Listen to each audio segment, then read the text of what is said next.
ഇന്നത്തെ വീക്കെൻഡ് എപ്പിസോഡിൽ ലാലേട്ടൻ ചോദിക്കുന്നുണ്ട് ഈ ബോണസ് പോയിന്റ് ഋഷിക്ക് വിട്ടുകൊടുക്കാനുള്ള റീസൺ എന്താണെന്നുള്ളത്. അപ്പോൾ ജാസ്മിൻ പറയുന്ന റീസൺ എന്താണെന്ന് വെച്ചിട്ടാണെങ്കിൽ അവർ അത്രയും കഷ്ടപ്പെട്ട് നേടിയെടുത്തിട്ടുള്ള പോയിൻ്റാണ്, അത് ആർക്കും അല്ലാണ്ടാവരുത്, അതുകൊണ്ടാണ് എന്നുള്ളത്.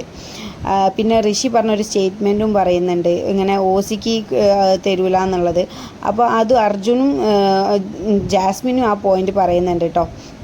അപ്പോൾ ഋഷി പറയുന്നുണ്ട് അത് വെറുതെ ഇങ്ങനെ പറഞ്ഞതാണ്, സംസാരത്തിന് കൂടെ പറഞ്ഞതാണെന്നൊക്കെ പറയുന്നുണ്ട്.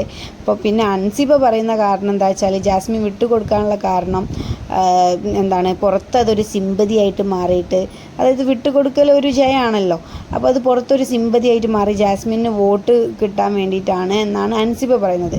പക്ഷേ പേഴ്സണലി എനിക്ക് അങ്ങനെ തോന്നിയിട്ടില്ല, കാരണം ജാസ്മിൻ ഒരു നല്ല ഇൻറ്റൻഷൻ വെച്ച് ചെയ്തതായിട്ടാണ് എനിക്ക് മനസ്സിലായത്. പിന്നെ അത് നോറയും പറയുന്നുണ്ട്, ജാസ്മിൻ ഒരുപാട് തെറ്റുകൾ ചെയ്തിട്ടുണ്ട്, പക്ഷേ ഒരാൾ നല്ല കാര്യം ചെയ്യുമ്പോൾ അത് അക്സെപ്റ്റ് ചെയ്യാനും പഠിക്കണം എന്നുള്ളത്. അപ്പോൾ സത്യം പറയുകയാണെങ്കിൽ ഋഷിൻ്റെ അൻസിബൻ്റെയൊക്കെ മുഖത്തൊരു പുച്ഛഭാവമാണ് ഞാൻ കണ്ടത്.